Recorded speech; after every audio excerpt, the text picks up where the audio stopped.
up, guys? Guys, today we've got Adam, one of our awesome coaches. Adam's got 3 restaurants in Florida. Adam has actually gone through the coaching program himself. Works so well for him. He's now a certified coach, and he's going to be doing a topic today on time management in the kitchen efficiency.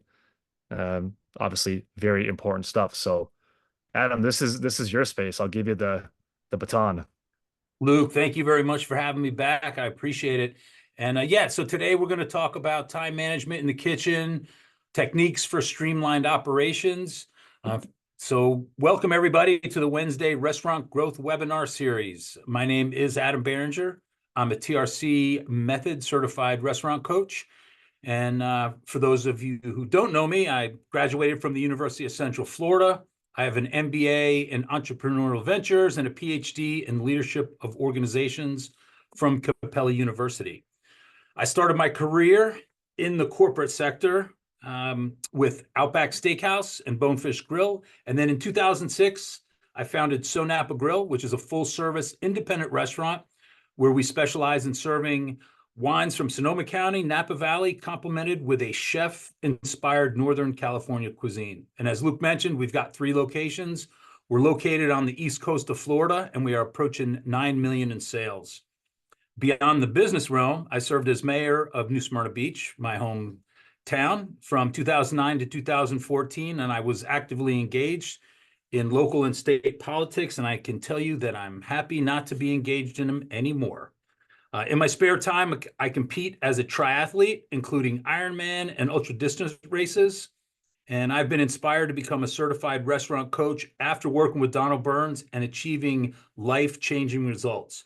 So not only am I a client, I'm a coach, but I'm in the trenches every day, every single day as an independent restaurant owner, building the So Napa brand. Some of the house rules: 1, have fun. 2, ask questions.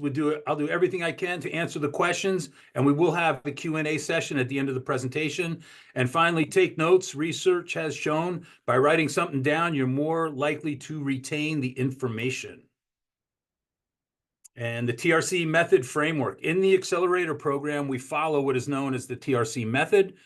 This framework is a proven business model which has been tested over the last 14 and going on 15 years with over 2,900 restaurants and counting.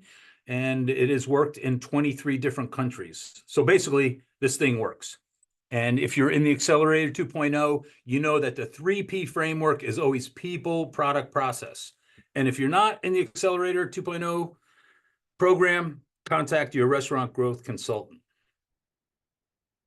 Okay, so I think of it like the blueprint method, the TRC system. It's like building a house from a blueprint. You cannot start by putting the roof on before laying the foundation or setting the walls in place. The house stands strong only when you follow the blueprint and assemble each part in the correct order. And as an independent restaurant owner, like me, you might feel tempted to skip the steps, to rush to put the roof on, which would essentially be taken to the profit. But I can tell you with 100% certainty, just like you can't rush the building of a house, you can't shortcut the path to a thriving business. Every piece must be put in the right sequence. Several months after we opened our 3rd restaurant, it became clear to me that we had the right materials, we had excellent employees, we had a strong product, and we had solid processes. But one of our restaurants was collapsing, dragging down the company. And the problem wasn't the blueprint, it was how we followed it. By refocusing, trusting the process, and placing each part in order, we have been able to achieve tremendous results. In 2023, despite finishing with 8.6 million in sales, we were basically a break-even business. 6 months after the Accelerator program, we have seen 10 to 12% profitability across all our restaurants. So the framework, when followed correctly, creates a stable, profitable business, and that is always people, product, process in that exact order. Okay, so today, kitchen efficiency, techniques for streamlined operations. We're going to go over the importance of time management in restaurant kitchens, and kind of the overview of streamlined kitchen operations will include kitchen culture, sales data, scheduling, prep list, equipment, and workflows. All right, so time management. So the importance of time management in a restaurant: operational efficiency, cost control, consistency, guest satisfaction, employee morale, adaptability, and profitability.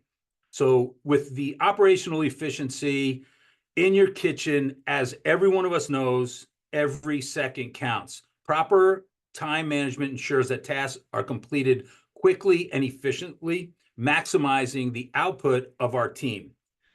Streamline workflow. So efficient time management helps organize kitchen tasks, reducing bottlenecks, and ensuring a smooth workflow, especially during peak service times. Results obviously would be quicker ticket times, better overall kitchen operations. Cost control. So labor is definitely one of the highest costs. Kitchen labor is probably the highest cost in the restaurant. So effective time management helps control labor costs by ensuring that shifts are planned based on demand, reducing overtime and excessive staffing, especially during slower periods. And we'll have examples of that. Ingredient and prep efficiency. Good time management also reduces waste, as ingredients can be prepped in a timely manner, used before it spoils, which directly has an impact on food cost and obviously inventory. Consistency and quality. Maintaining quality standards. When the kitchen staff manage their time well, they have more time to focus and control over the cooking process. This ensures that all the dishes, all the items are consistently prepared to your standards. And that also enhances customer satisfaction. Speaking of customer satisfaction, customers expect, as every one of us know, timely service. Poor time management can lead to delays, longer ticket times, and unhappy guests. Efficient kitchen operations help control orders flowing properly, keeps the tables turning, which all directly impacts the customer experiencing. Also, effective time management prepares the kitchen to handle peak hours without sacrificing quality or speed. And this is typically during a busy lunch rush or dinner rush. Employee morale and teamwork. So a well-managed kitchen certainly helps reduce stress on the staff, so they're not scrambling to catch up or deal with poor planning. And this creates a more positive work environment, leading to better morale and hopefully lower turnover. Time management fosters collaboration among team members.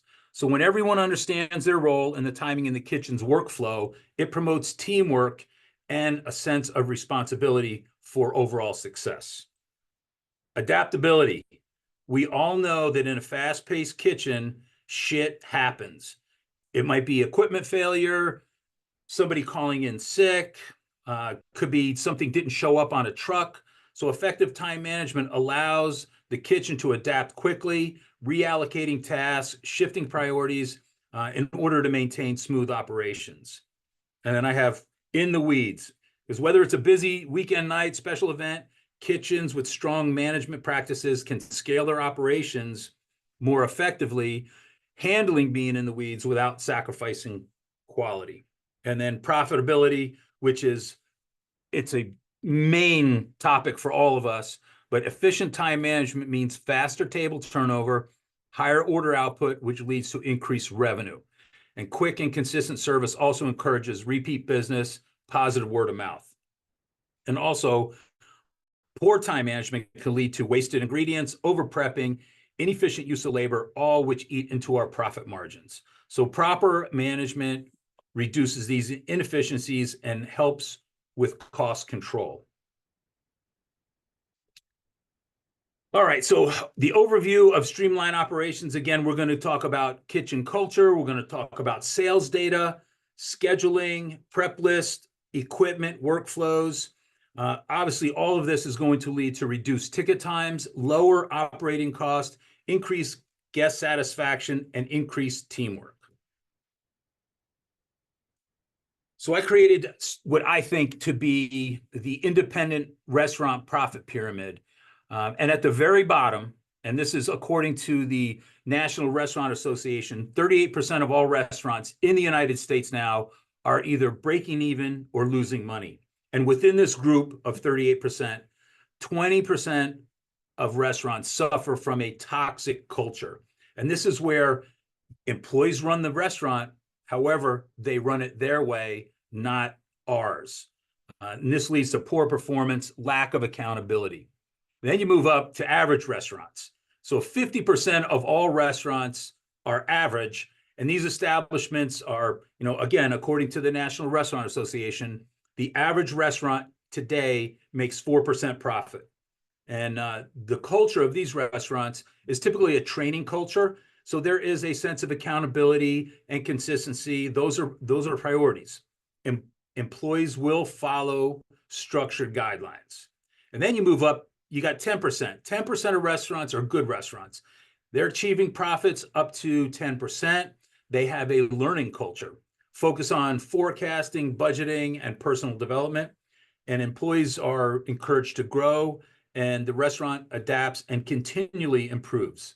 And then you move up, 2 to 3%, maybe a little bit more, are what's considered great restaurants.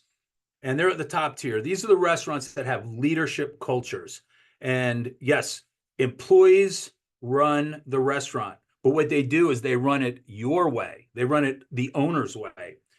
These are the restaurants that attract and recruit top talent because people want to work for them.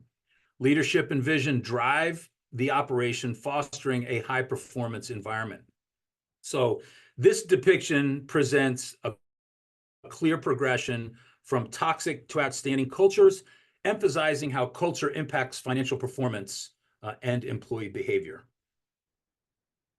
All right, establishing kitchen culture.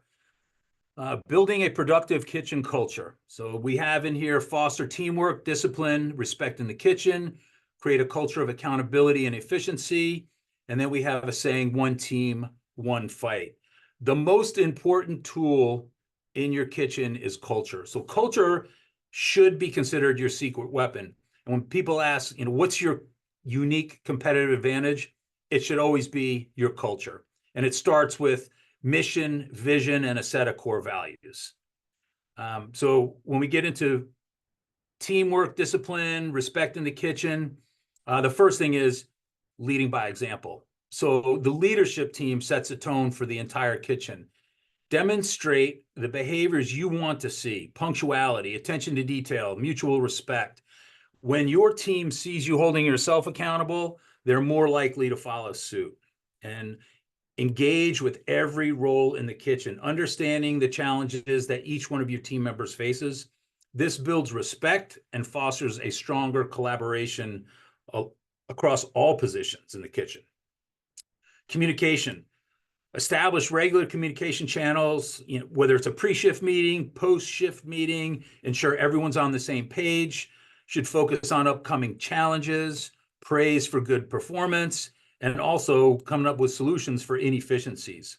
And then you have to promote two-way communication. That builds trust and respect and leads to loyalty. Setting clear expectations and training, making sure every team member understands their role, the expectations regarding performance and behavior. So clear expectations reduce confusion and fosters also accountability. And regular training reinforces discipline and skill mastery. A well-trained team functions more efficiently, as we all know, and that increases the respect between team members as they see each other getting better and excelling. A culture of accountability and efficiency needs to establish structured systems for prep, cooking, cleaning, closing duties. Streamlining these operations through well-defined processes improves accountability and efficiency. And then regularly evaluate these systems, ask for feedback from your team, and then continue to monitor that and get better. Empowering your team. Give your staff the autonomy to take responsibility for their work area, and to solve problems. When they are empowered, they're more likely to hold themselves accountable for delivering the results that you want. Promoting, obviously, and practicing cross training so your team members can easily step into another role when needed. It leads to efficiency and accountability as staff can cover for each other seamlessly when needed. And then one team, one fight. I absolutely love this statement.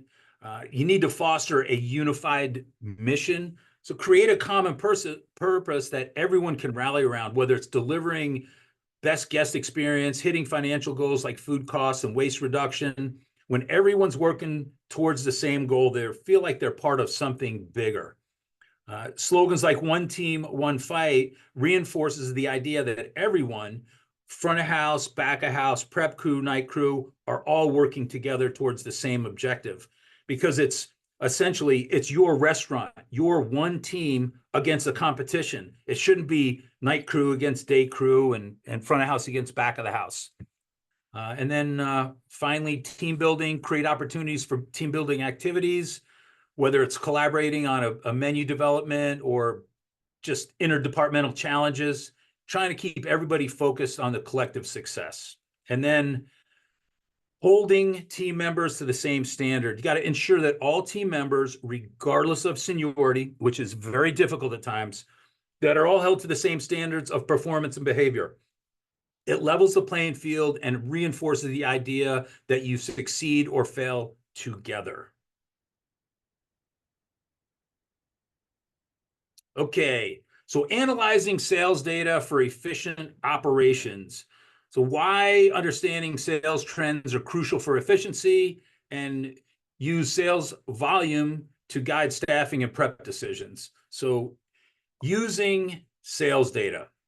Sales trends can help you anticipate when it's during busy and slow periods, allowing you to prepare in advance.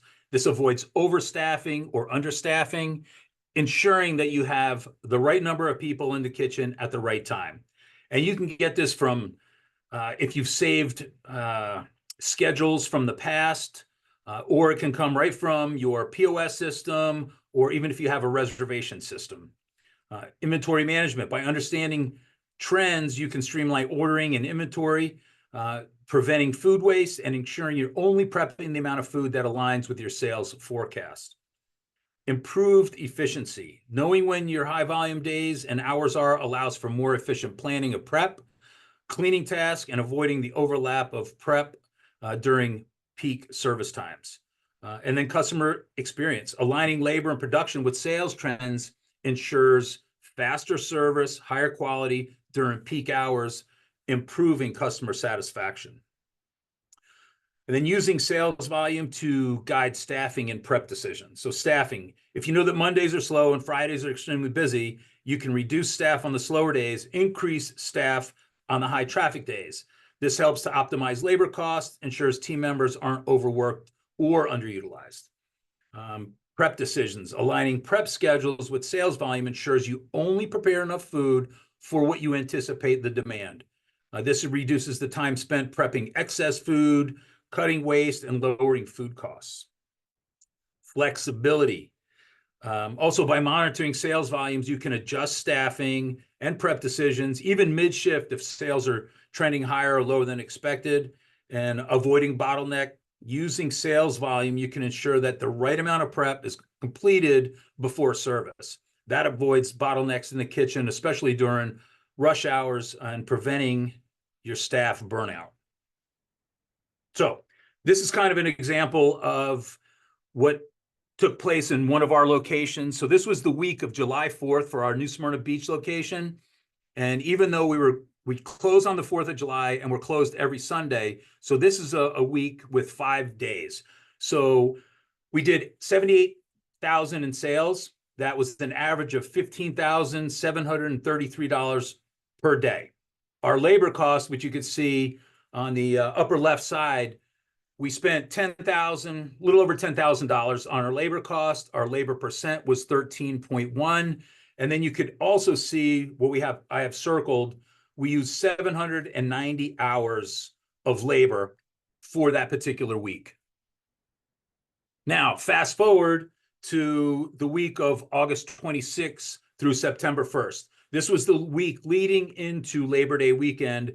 And for us in New Smyrna, we call it the last hurrah of the summer.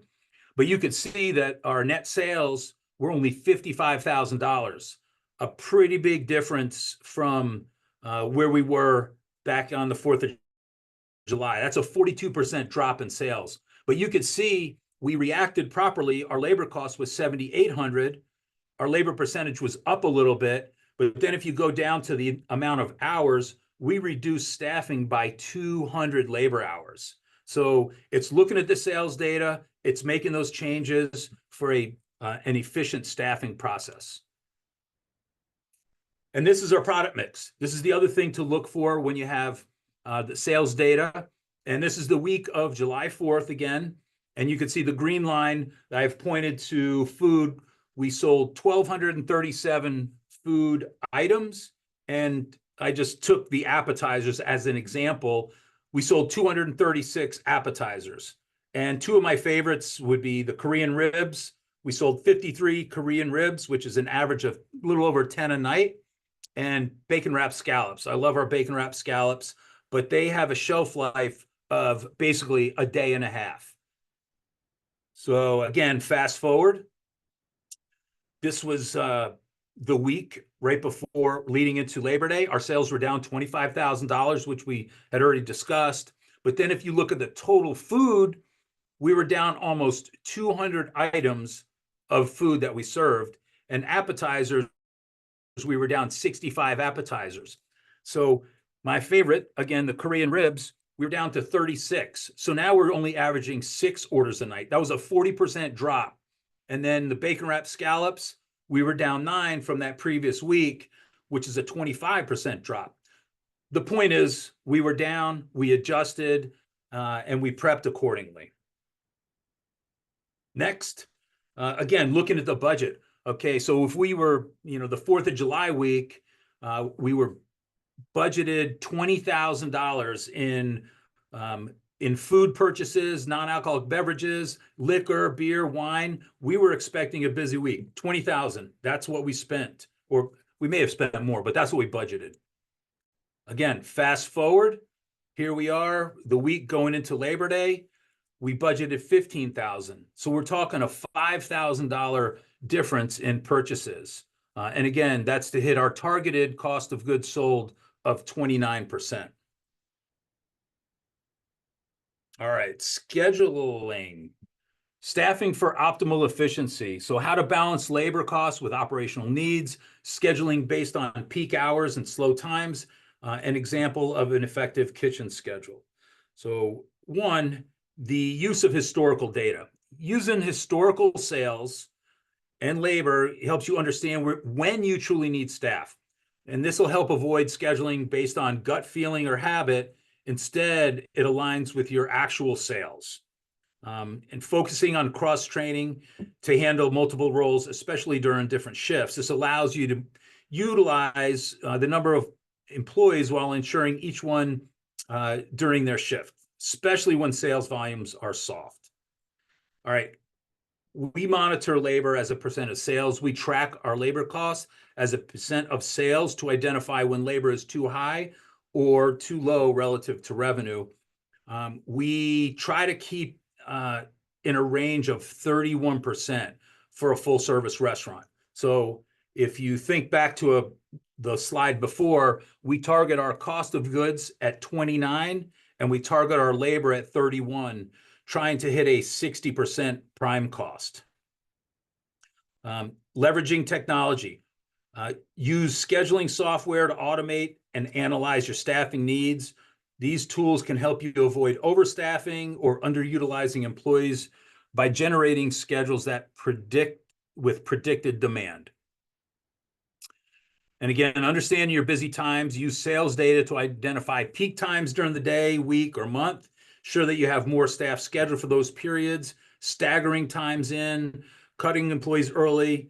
And then again, for us, as I just kind of showed you, adjusting staffing levels based on seasonality, holidays, special events, tourism seasons, these can all affect how many staff you need on specific days. Let's see, and during slow times, being able to assign tasks such as deep cleaning, prep, organizing, so minimizing downtime, ensuring staff are always engaged in something productive when scheduled, regardless of the volume. And we use a scheduling app that's called Sling. We've probably been using this for about 2 years. It integrates into Toast, our POS system. And you could see on the screen where I have highlighted under with the red. So those are sales. And what the way that the sales are calculated, Sling uses AI to look at sales from the same day last year, also with the trend over the last 4 weeks. And it auto-populates with the projected sales.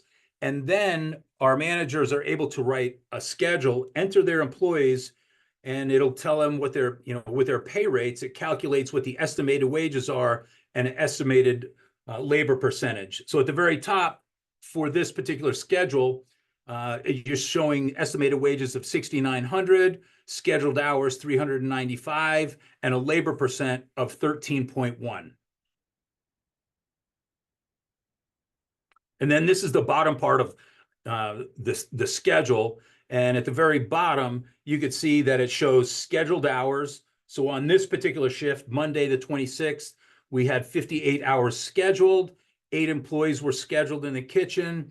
The labor cost little over $900, and the labor percent 17%. And I can tell you the one thing that we face that has been difficult, in order to hit a 61% prime cost, we have to manage every day and not have the mentality that, oh, Monday labor's high, we can make up for it on a Friday and Saturday. Because as we know, as living in Florida, being in the Panhandle, you can't make up for it if a hurricane hits. And I've got a couple of clients that are up in that area that their restaurants closed today. So it's changing the mentality that you have to manage every day to hit a 61% prime cost. All right, writing effective prep lists. So again, writing prep lists based on sales volume, then aligning your prep times with projected demand to reduce waste, and key prep times for common menu items. We write our prep list at the end of the night. This allows our chef or kitchen manager to count items while also providing feedback to the cooks about their stations. And then it also allows our leadership team to make staffing decisions based on the night's sales. So if there was an event that caused our sales to fluctuate up or down, we can call off or call in somebody in the morning to help out with prep. So creating prep lists tied to actual sales ensures that you are preparing exactly what's needed for the day or the week. And this prevents both under prepping, leading to 86 in items and losing sales, or the exact opposite of over prepping, leading to potential food waste.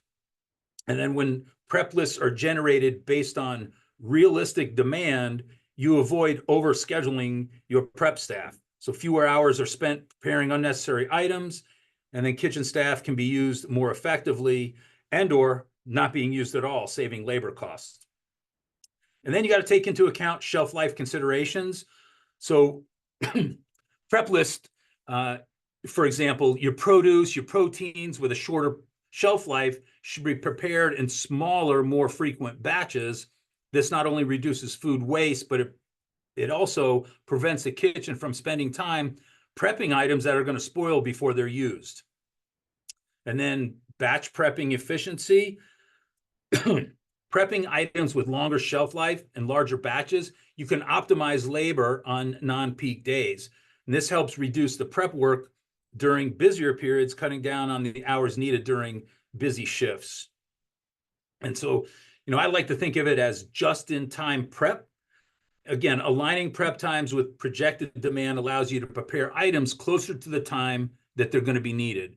And so when I think of our kitchen, these are items that we need prepped fresh for the day. And we have a fresh fish that we typically cut every day. So we cut fish, seafood items. Those are prepped basically on a by shift basis. Sliced basil, chopped cilantro, sliced avocados, sliced Granny Smith apples. Those are things that we use that we want to be fresh every single shift.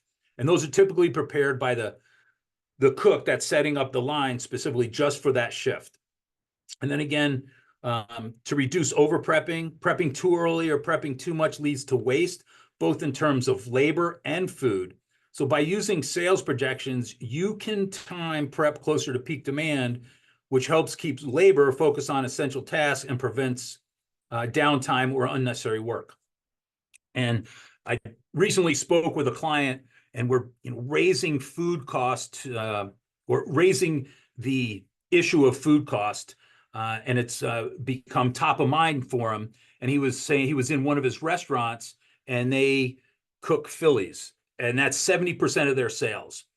And he was in his restaurant, and at the end of the lunch shift, there was 2 cases of Philly meat on the flat top that had been cooked, and they were holding it. And I said, well, how long will that 2 cases last? He says they can hold it warm for 2 hours, then they cool it down, possibly to use later in the day or the next day. But he said the meat is always dry and the quality is not there. So that's 2 cases of Philly meat that was over prepped. Anyway, cross utilization of staff, aligning your prep with demand also ensures you're able to cross utilize your staff. So during non-peak hours, you may have a line cook that can handle some prep work, reducing the need for additional prep cooks. And then understanding prep times per item, knowing how long it takes to prep common menu items, such as proteins, vegetables, sauces, and it allows you to assign tasks efficiently. If you know that preparing salmon takes 20 minutes while chopping vegetable takes 10, you can allocate those tasks based on skill level and availability. And then also prioritizing high impact items, focusing labor on prepping items that have the greatest impact on speed of service and quality, or prepping items that take a long time to cook or items that you ran low on the night before. So by standardizing the time it takes to prep each menu item, you can create a consistent work schedule and optimize your labor. And that it'll mean fewer surprises, less overtime, and a predictable flow of tasks in the kitchen. And with regards to prep, A players can typically prep 8 to 10 items in an hour. C players typically prep 2 to 4 items per hour. So if you think by paying somebody less, like a C player at $17 an hour, and you have an A player at $25 an hour, you can have one A player basically doing the work of two C players. Something to keep in mind. Okay, so understanding prep times for all items, the role of accurate prep times in time management, how long does it take to prep common items, and setting realistic goals for prep and assigning tasks efficiently.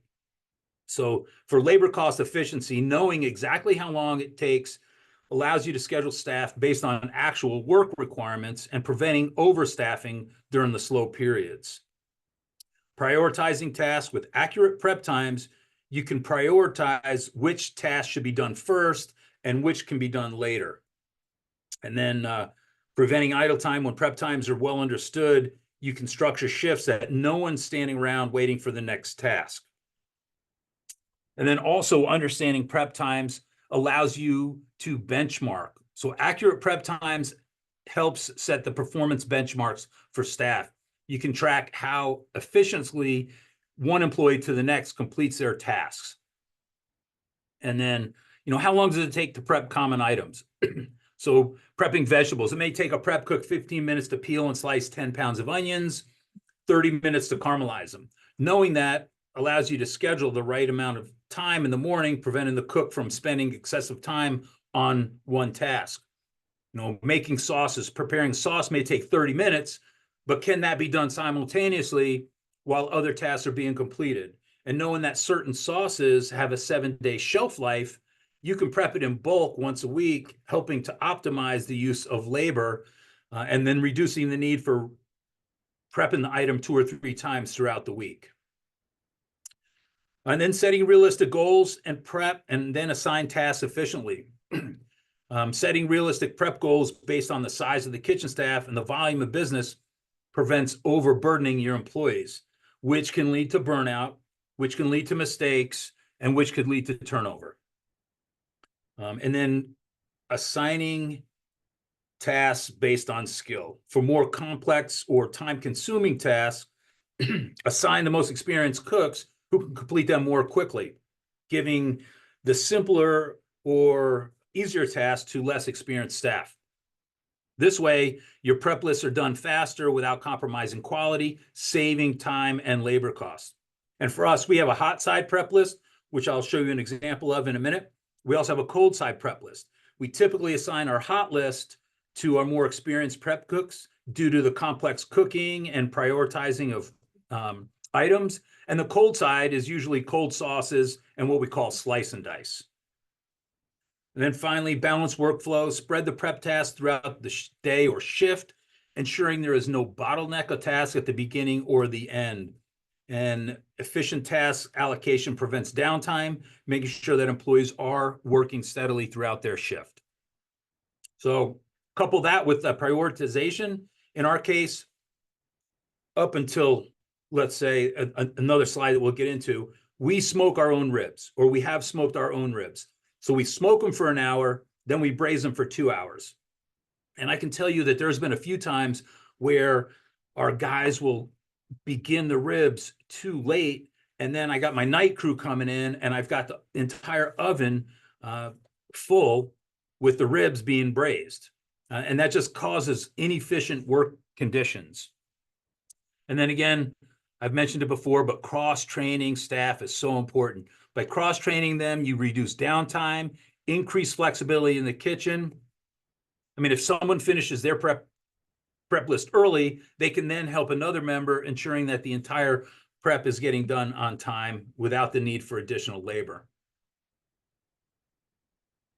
All right.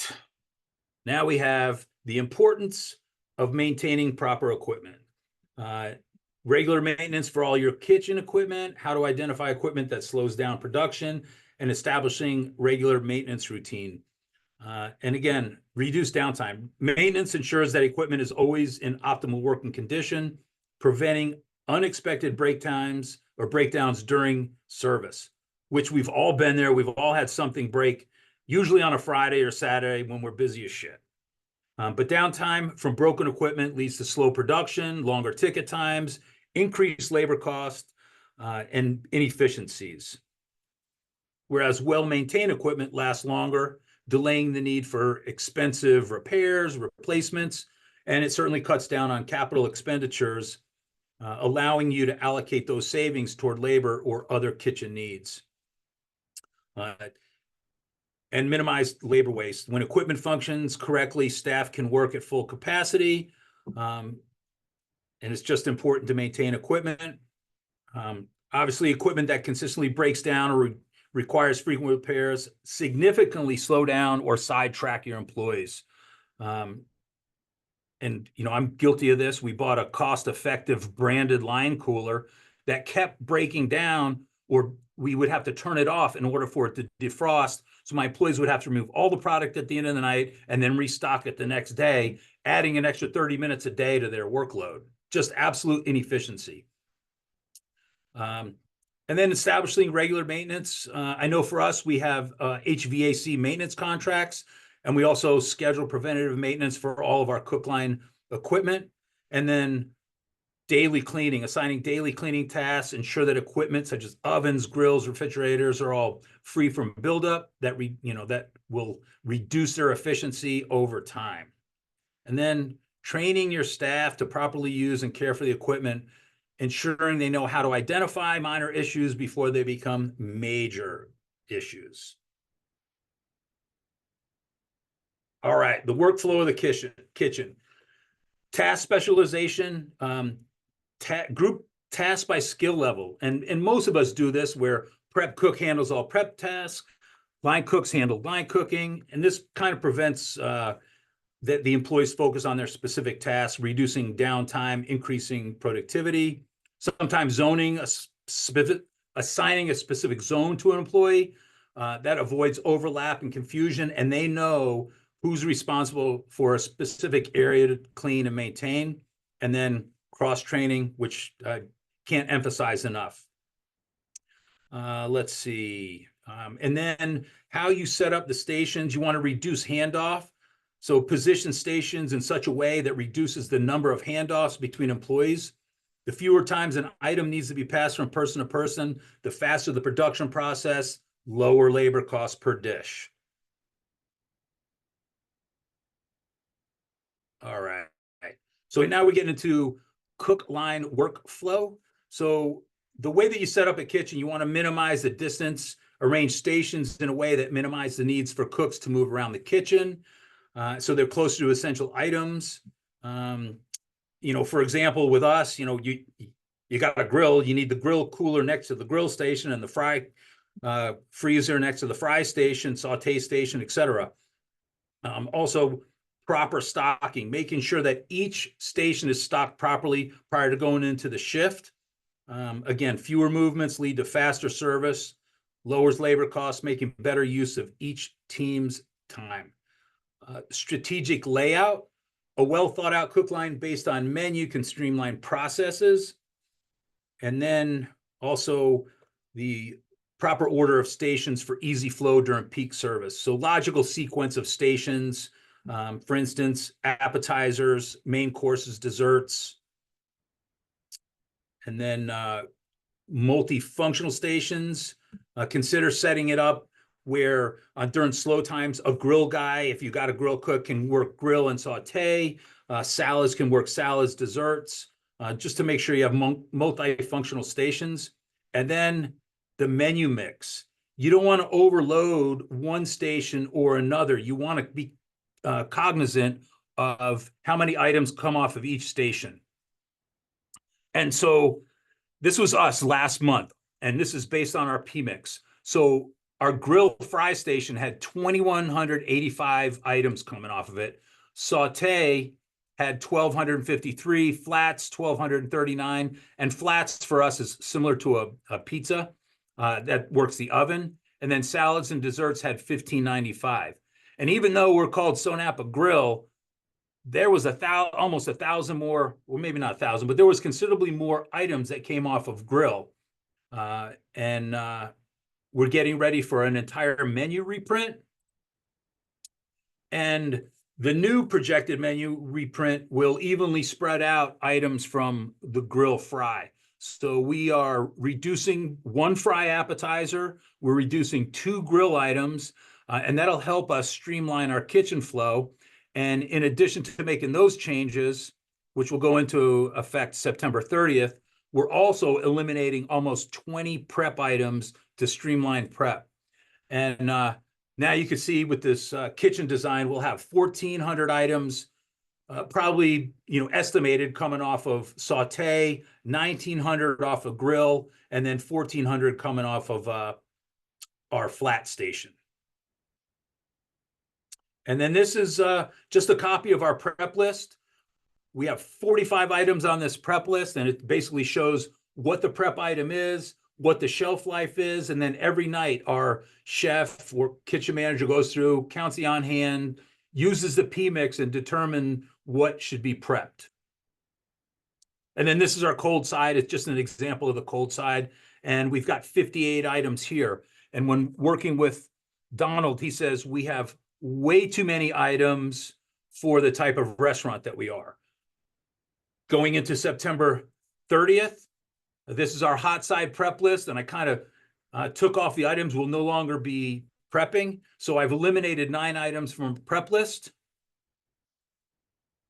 And then this is the cold side prep list, and we eliminated 13 items. So all in all, we've eliminated 22 items from our prep list, but we also changed the cooking method from smoking our Korean ribs and smoked salmon. So our new prep method will use liquid smoke for the salmon, which we can now bake. And then the Korean ribs we're cooking in a more Korean style using Chinese 5-spice, slow cooking them, not smoking them. So this will eliminate the need for wood. It'll eliminate the need for setting up our smoker and cleaning our smoker on a daily basis. So I estimate with the change that we made on the prep list, with the reduction in the items that we have on the cook line, we're going to reduce 20 hours a week of labor. And estimated 20 hours a week of labor at $20 an hour, that's $400 per week. Multiply that by 3 locations, that's a savings of $62,000 for the year. So just think of that. Streamlining, changing a couple cooking methods will save us $62,000 in labor for the year. And then now putting it all together, each one of these elements, culture, data, prep, equipment, workflow, they all play an important role in streamlining kitchen operations. When combined, they create a kitchen where everything operates smoothly, leading to both time and cost savings. So the culture, a culture of accountability, of teamwork, efficiency is your foundation. When your staff understands the importance of their role in the process, they operate more efficiently and reduce time wasted. Accurate sales data informs all decisions from staffing to inventory. By aligning labor and production with projected sales, you eliminate the guesswork and optimize costs. Effective prep lists based on sales forecast and proper shelf life management prevents over prepping, reduces waste, ensures smooth transition during service. And equipment, obviously, the regular maintenance, proper use of equipment, ensure that no unexpected slowdowns in the kitchen, allowing a more streamlined workflow. Speaking of workflow, by organizing the workstations, optimizing the flow of tasks, movement, your PMIX, you'll save time during service. You'll eliminate bottlenecks, which leads to a more efficient operation. And the benefits, reduce waste, better time management, and improved morale. All right. In conclusion, I emphasize the synergy between each strategy, how it tangibly improves kitchen operations, reduce costs, builds a more cohesive and motivated team.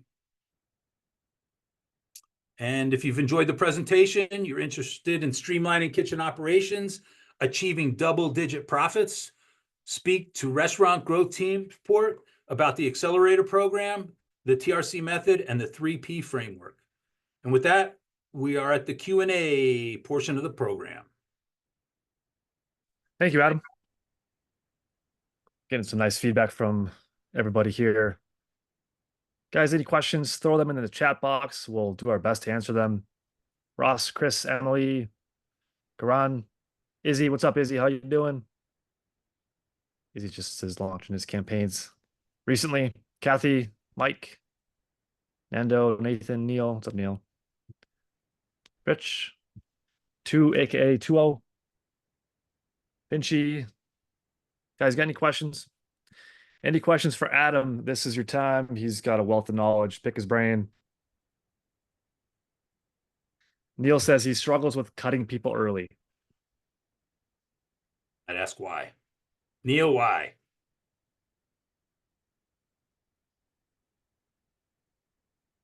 Neil's been with Neil is coaching an client OG with for Donald. a while. He is. Yep. Yeah, I would just ask Neil why you have issues cutting people early. I mean, oh, okay. Well, I think that, the best thing that I have learned by going through the program with Donald is being honest and upfront with your employees and letting them know that certainly having people on the clock just to be on the clock for loyalty does not work in the best interest of the business and for them in the long run.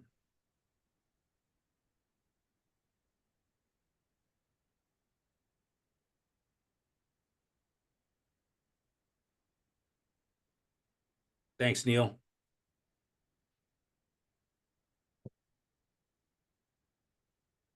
Communication is clear. Awesome. Guys, if you got any questions for Adam, whether it's relating to the stuff that he went over today or anything else, I'm sure that he's got some good stuff to share.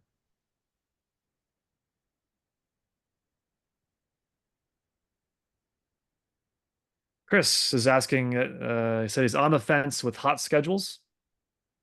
We have toast and all the bells and whistles. Sling is the only option we passed on. He said 100% love it, question mark. Yeah, so our entire team, I don't work with it as much, but I can tell you that our entire team loves Sling. Not only does it offer all of the benefits that I showed with regards to scheduling, projected sales, labor percentage, it also provides a very strong communication platform for your team, and a way to communicate with your entire staff. It integrates with Toast and sales, so that makes it real seamless to populate sales. But it's not to say anything negative against hot schedules, 7 shifts. I think they all pretty much do the same thing.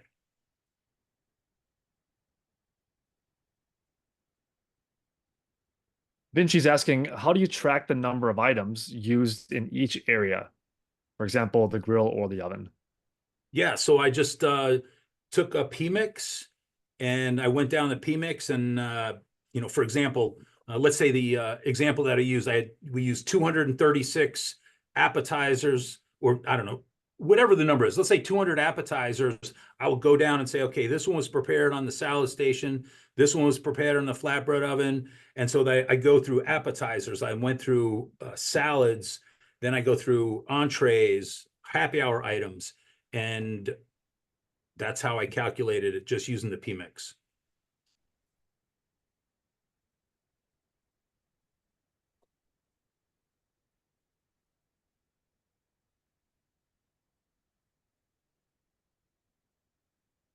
We got any other questions, Luke? Izzy says, where is your location that you can run a 13% labor? So that 13% labor is front of house, back of house, but the way that labor comes in, it doesn't include employee benefits. It didn't include our taxes. So we run basically for our front of house and back of house together with all the employee benefits and taxes. We run a 20%. And then we have about an 8% management labor, and then another 3% of benefits for managers. We are in Florida, and we face increase in minimum wage coming up on September 30th, which is why I mentioned we were changing our menu on September 30th, looking for ways to optimize our menu, streamline our operations. And it's not so much the minimum wage for the kitchen, because we can't hire anybody at minimum wage in our kitchen or back of the house. But our front of house labor in the state of Florida is going to go up $1. And it's going to go from $8.98 to $9.98. And that $1 represents about 11% increase in front of house labor.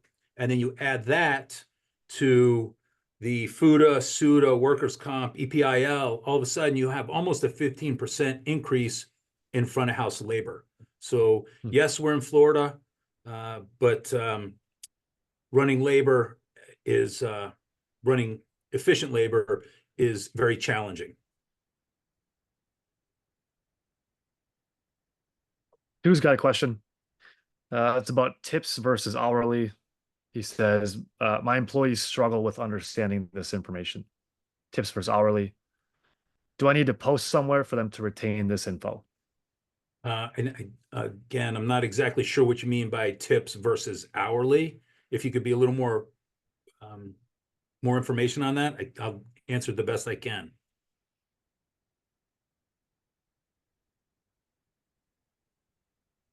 Yeah, to let us know what specifics might be referring to there. Tipped employee versus hourly employee? Possibly. Yeah, I think so.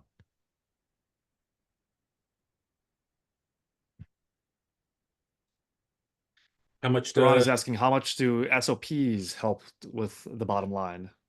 I don't know if you can definitively say how much SOPs help with the bottom line, but I can tell you that we have defined roles in all of our stores for each position. So our prep our prep team knows what their standard operating procedure is when they come in the morning, setting up their stations or putting away orders. They know what they need to prep during the day and then what they need to clean and organize on their way out. So it makes them efficient in knowing their role every single day. And then each one of our line positions, whether it's, we call it a salad station, flatbread station, saute, grill, mid, they all know what they're supposed to do when they come in, setting up their station, whether it's sanitizer buckets, making sure they're properly stocked for the shift, and then knowing what they have to clean at the end of the night. So I don't know how you equate that necessarily with SOPs, but and profitability, but they all know they have a defined role. They come in, they do it, and then if one individual gets done sooner than another, then oftentimes they'll help out, so they all kind of walk out at the same time. So I think it does help with profitability, but it also helps with employee morale and the loyalty effect.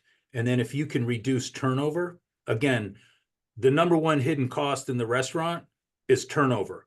And what the National Restaurant Association, they state that every frontline employee that is turned over costs the restaurant about $5,800. So if you have employees that enjoy being at work, that work together, that it's a trusting environment, and they stay with you, that certainly helps the bottom line.